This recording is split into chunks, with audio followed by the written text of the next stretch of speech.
ஒரு கிராமத்துல சாயந்தர நேரத்துல சூரியன் மெதுவா மறைஞ்சிட்டு இருந்தது. அந்த ஊர்ல வெங்கம்மான்னு ஒரு வயசான பாட்டி வாழ்ந்துட்டு வந்தாங்க. வெங்கம்மா ஏழைதான், ஆனா நல்ல குணம் படிச்சவங்க. ஆனா சில நேரம் மனுஷ இயல்பா ஆசையும் வரும். வெங்கம்மா தான் வீட்டு வாசல்ல இருக்கிற கைத்துக்கட்டுல உட்காந்து நெல்லு குத்திட்டு இருக்காங்க. பக்கத்து வீட்டு சுபத்ராம்மா கையில ஒரு களிமண் சட்டிய பிடிச்சிட்டு அங்கே வர்றாங்க. அப்ப இப்படி பேசிக்கிறாங்க. என்ன வெங்கமாத்தா, இன்னும் நெல்லு குத்தி முடிக்கலையா? இருட்ட போகுது. விளக்கேத்துற நேரமே வந்துடுச்சே, என்ன பண்றீங்க? வாடி சுபத்ரா, வா, அப்படி திண்ணையில உட்காரு. என்ன பண்றது தாயி, உடம்புல தெம்பு குறைஞ்சு போச்சு. கிளவி ஆனதுக்கு அப்புறம் வேலையெல்லாம் சீக்கிரம் முடிக்க முடியல. ஆமா, என்ன கையில களிமண் சட்டி வச்சிருக்க? அதுவா, இன்னைக்கு வீட்டுல சிறுகீரை பருப்பு கடைஞ்சேனா, உனக்கும் கொஞ்சம் கொடுக்கலான்னு கொண்டு வந்தேன். நீ ஒத்தையில சமைச்சு சாப்பிட சோம்பேறித்தனம் படுவேன்னு எனக்கு தெரியாதா என்ன? உனக்கு என் மேல எவ்வளவு பாசம் சுபத்ரா. உன்ன மாதிரி ஒரு பக்கத்து வீட்டுக்காரி கிடைச்சதுக்கு நான் போன ஜென்மத்துல புண்ணியம் பண்ணிருக்கணும். எனக்குன்னு யாரும் இல்லைனாலும் நீ இருக்கிறங்கிறதே தைரியமா இருக்கு. ஆமா, இப்பதான் தெருமுனையில இருந்து வரும்போது அந்த சேஷையா வீட்ல இருந்து ஏதோ மீன் குழம்பு வாசனை தூக்குச்சே. கோதாவரி புலசா மீன் சமைக்கிறாங்களோ? ஆமா அத்தா, இந்த மாசம் தானே கோதாவரி செந்நிறமா மாறி இருக்கு. இந்த டைம்ல தான் புலசா மீன் கிடைக்கும். ஆனா நம்மள மாதிரி ஏழைங்களுக்கு அந்த மீனை வாங்குற அளவுக்கு வசதி எங்க இருக்கு? விலைய கேட்டாலே நெஞ்சு வலி வந்துடும். உண்மைதாமா, புலசா மீன் சமைச்சா அந்த வாசனை தெருவெல்லாம் அப்படியே மணக்கும். நான் சின்ன பிள்ளையா இருக்கும்போது எங்க அப்பா ஒரு தடவை கொண்டு வந்தார். அந்த ருசி இன்னும் என் நாக்கிலே இருக்கு. சுபத்ராமா, எனக்கு ஒரு ஆசை இருக்குடி. என்ன ஆசை ஆத்தா, சொல்லு என்கிட்ட. நான் கொஞ்சம் கொஞ்சமா காசு சேர்த்து வச்சிருக்கேன். இந்த வருஷம் எப்படியாவது கஷ்டப்பட்டு அந்த ராமு கிட்ட கெஞ்சி ஒரு சின்ன புலசா மீன் துண்டையாவது வாங்கணும். அப்படி நான் அந்த புலசா மீனை வாங்கிட்டு வந்து அதுல புளி ஊத்தி நல்ல கார சாரமா குழம்பு வச்சா அன்னைக்கு நான் அதுல பாதி குழம்பு உனக்கு தருவேன். இது சத்தியம். அட என்ன அத்தா சத்தியம்லாம், நீ வாங்குறதே கஷ்டம். ஒருவேளை வாங்கினாலும் அவ்வளவு ருசியான சமையல யாருக்காவது குடுக்க தோணுமா? வாயில எச்சில் ஊறுமே. நீ சொல்றதே சந்தோஷம் அத்தா. நான் வாக்கு கொடுத்தா அதை எப்பவுமே நான் காப்பாத்துவேன் சுபத்ராமா. புலசா மீன் சமைக்கிற அன்னைக்கு சட்டி உன் வீட்டுல தான் இருக்கும். இதோ இந்த கோதாவரி சாட்சியா சொல்றேன், சரியா? நீ இவ்வளவு சொல்ற, சரி அத்தா. அந்த நாளுக்காக நானும் காத்துட்டு இருக்கேன். சரி, இருட்ட போது நான் போய் விளக்கேத்துறேன் அத்தா. நீ வீட்டுக்குள்ள போய் உட்காரு. அப்படியே கொஞ்ச நாட்கள் போகுது. மழைக்காலம் தீவிரமா இருக்கு. கோதாவரி ஆத்துல வெள்ளப்பெருக்கு போகுது. அப்போ மீனவன் ராமு தான் படக கரைக்கு கொண்டுட்டு வரான்.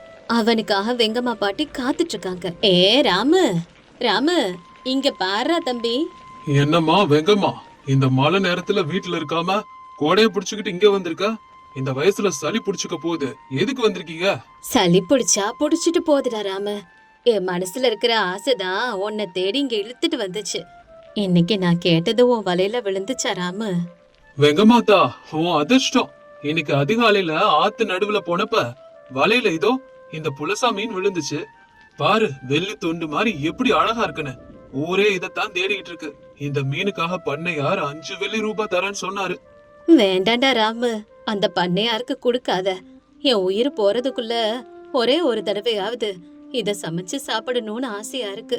இதோ நான் 2 வருஷமா சேர்த்து வச்ச செப்பு காசு, என் காதுல இருக்க சின்ன வெள்ளி வளையம், இதெல்லாம் எடுத்துக்கிட்டு எனக்கு அந்த மீனை மட்டும் கொடுத்துடுடா ராமு. ஐயோ வெங்கம்மாத்தா, உன்கிட்ட வெள்ளி வளையத்தை வாங்கலாம் எனக்கு மனசு வராது. உன் ஆசை எனக்கு புரியுது. உன்கிட்ட இருக்கிற காசு கொடு போதும். இந்த புலசா மீன் உனக்கு தான். உன் ஆசைய தீத்துக்க. நல்லா அன்னைக்கு சமைச்சு சாப்பிடு வெங்கம்மாத்தா. ராமு, நீ சொன்ன வார்த்தை உண்மைதானாடா? நீ ரொம்ப நல்லா இருக்கணும். இன்னைக்கு என் ஆசையெல்லாம் நிறைவேற போகுது. ரொம்ப சந்தோஷம்டா. அன்னைக்கு மத்தியானமே வெங்கம்மா பாட்டி வீட்டுல விறகடுப்புல மண் சட்டில புலசா மீன் குழம்பு கொதிச்சிட்டு இருக்கு. வீடெல்லாம் வாசனை தூக்குது. வெங்கம்மா அடுப்பு ஊதிக்கிட்டே குழம்ப கரண்டியால கிண்டி விடுறாங்க. அப்பாடி, என்ன ஒரு வாசனை! இந்த உலகத்திலே இப்படி ஒரு வாசனை எங்கே இருக்காது. புளி தண்ணி, பச்சை மிளகா, காரம், இந்த மீன்ல இருக்கிற நெய்யெல்லாம் சேர்ந்து சட்டியோட ஓரத்துல கொதிச்சு வருது. வாயில எச்சி ஊறுதே. அப்போதான் சுபத்ராக்கு கொடுத்த வாக்கு ஞாபகம் வருது. ஐயோ, சுபத்ராக்கு வேற வாக்கு கொடுத்துட்டனே. புலசா மீன் சமைக்கிற அன்னைக்கு முதல் சட்டி அவளுக்கு தரேன்னு. இப்ப என்ன பண்றது? இந்த மீன் ரொம்ப சின்னது. இதுலயும் பாதிய கொடுத்துட்டா எனக்கு என்ன மிஞ்சும்? நான் எவ்வளவு கஷ்டப்பட்டு என்கிட்ட இருக்க காசெல்லாம் கொடுத்து வாங்கினேன். ஆனா சுபத்ரா 1 ரூபா கூட இதுக்கு கொடுக்கலையே. அப்படியே நினைச்சிட்டு சட்டிய பாக்குறாங்க. ஆசை அவங்க கண்ணை மறைக்குது. அப்ப இப்படி நினைக்கிறாங்க, ஆமா நான் எதுக்கு கொடுக்கணும்? நான் சமைச்ச விஷயம் சுபத்ராவுக்கு எப்படி தெரியும்? மழை பெய்யறதால அவ வெளியே வரமாட்டா. வாசனை வந்தாலும் அது சேஷையா வீட்ல இருந்து வருதுன்னு நினைச்சுக்குவா. இன்னைக்கு ஒரு நாள் யாருக்கும் சொல்லாம நானே நிம்மதியா குழம்பு முழுசையும் சாப்பிட்டுறேன். நாளைக்கு வேணும்னா ஏதாச்சும் ஒரு பொய் சொல்லி தப்பிச்சுக்கலாம். சாமி என்ன மன்னிச்சிடு. அப்படி நினைச்சுக்கிட்டே வெங்கம்மா குழம்பு சட்டிய அடுப்புல இருந்து இறக்கி கீழே வைக்கிறாங்க. இலைய போட்டு சாப்பிட உட்கார போறாங்க. ஆனா அவங்களோட மனசாட்சி அவங்கள எச்சரிக்குது. இல்ல இல்ல, என்னால அப்படி பண்ண முடியாது. என் மனசு ஆசையில நிறைஞ்சு போயிருக்கு. இந்த கன நேர ஆசை என்ன பாவி ஆக்குது. ஒரு சின்ன மீன் துண்டு என் நட்பை விட பெருசா? கொடுத்த வாக்க மீறினா எனக்கு என்ன மதிப்பு இருக்கு? கோதாவரி சாட்சியா சொன்ன வார்த்தையை எப்படி நான் மாத்துவேன்? கடவுளே. அப்படி நினைச்ச வெங்கம்மா பாட்டி உறுதியா ஒரு முடிவு எடுக்கிறாங்க.